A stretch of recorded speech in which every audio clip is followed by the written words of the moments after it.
Assalamualaikum teman-teman. Bersama saya Rafika Isri Hanani. Kali ini aku akan membahas neuroscience. Simak penjelasan berikut ini ya. Neuroscience adalah sistem pendidikan baru yang mempelajari tentang sistem saraf. Dalam ilmu saraf itu sendiri mempelajari neuroanatomi dan neurofisiologi. Keduanya perlu dipelajari untuk meningkatkan kualitas pembelajaran yang sangat menyenangkan. Di dalam dunia pendidikan, setelah para peneliti meneliti neuroscience, muncul perdebatan dua kubu memisahkan dan menentukan tiga elemen: otak, pikiran, jiwa, badan, dan akal hati. Belum menemukan titik temu. Kebanyakan sisi melarang peserta didik untuk memakai otak pikiran dalam pembelajaran, yang selama ini peserta didik hanya dituntut untuk menjaga kemuliaan hati dan akhlak mulia. Ternyata otak menangkap semua rangsangan untuk dipahami atau dipersepsi melalui kerja sel saraf, sirkuit saraf, dan neurotransmitter. Sekadar contoh, ketika seorang mengingat suatu kejadian di masa lalu, otak akan menanggapi dengan cara yang sama karena bagi otak semua itu terjadi saat ini.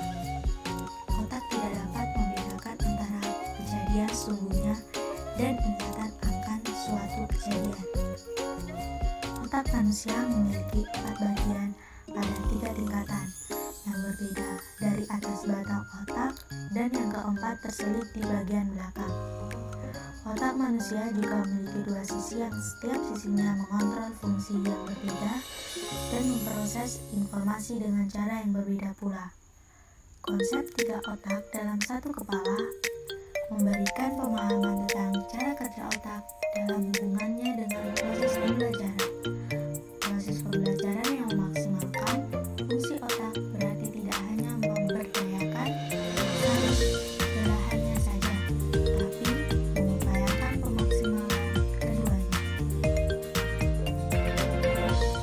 Manusia memiliki kemampuan yang bermacam-macam. Salah satunya kemampuan berbahasa, juga bicara. Setiap kemampuan ternyata diolah atau diasah oleh fungsi otak yang berbeda. Begitu juga dengan kemampuan berbahasa dan berbicara. Kemampuan ini dimainkan oleh otak area Broca dan otak. Pembahasan pertama yaitu nama area Broca berasal dari nama Pierre Paul Broca yang pertama kali menguraikan pada tahun 1859 setelah melakukan pengamatan terhadap pasien tunawikala. Area Broca adalah bagian otak manusia yang terletak di wilayah sebelah kiri, tepatnya di gyrus frontalis superior. Area ini berfungsi pada proses berbahasa, kemampuan mengeluarkan ide dengan bahasa yang baik, serta menggunakan kata-kata awal dalam bahasa lisan dan tulisan. Kemampuan ini sangat penting dalam kehidupan manusia, karena apabila area otak ini mengalami kerusakan, maka manusia hanya dapat memahami, tapi dia tidak dapat berbicara atau berbahasa. Kemampuan memahami ini merupakan peran otak area yang lain, yaitu Wernicke yang terletak di sebelah kanan, sehingga mereka memiliki fungsi dan peran yang berbeda. Ada 2 bagian utama pada area Broca, yaitu yang memiliki peran masing-masing dalam kemampuan pembentukan dan pemahaman bahasa. 1. Pars triangularis atau anterior diperkirakan difungsikan untuk menginterpretasikan sebagai macam rangsang dan pengolahan konduksi verbal. 2. Pars orbicularis atau posterior diperkirakan untuk menyokong manajemen satu jenis rangsang saja dan mengkoordinasikan organ bicara dan area motorik dalam berbahasa. Pembahasan kedua yaitu area Wernicke. Area Wernicke adalah area area di otak yang terlibat dalam penanganan berbahasa manusia. Kerusakan pada area Wernicke memicu masalah medis yang disebut afasia Wernicke. Area di otak yang berperan penting dalam perkembangan bahasa. Area ini terletak di lobus temporal dan divisualisasikan di sebelah kiri bagian otak. Namun, lokasi pasti dari area Wernicke masih diperdebatkan hingga saat ini.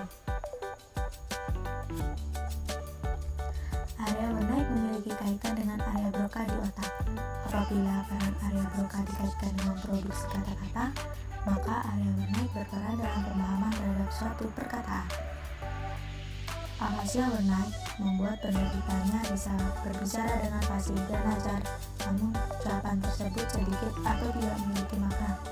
Afasia Wernicke dikenal pula dengan afasia sensori dan afasia reseptif. Afasia Wernicke dapat menimbulkan beberapa gejala, misalnya 1. Mengucapkan kalimat yang tidak masuk akal. 2. Mengucapkan kata-kata yang tidak memiliki arti. 3. Tidak menyadari kesalahan dalam ucapan mereka. 4. Mengalami kesulitan dalam mengulang frasa. 5. Menambah kata-kata sendiri saat mencoba mengulangi ucapan seseorang. 6. Menyela orang lain dan berbicara dengan cepat. Selain gejala di atas, orang dengan afasia Wernicke juga cenderung memiliki ciri berikut ini. 1. Sulit membaca dan menulis. 2. Sulit memahami bahasa lisan.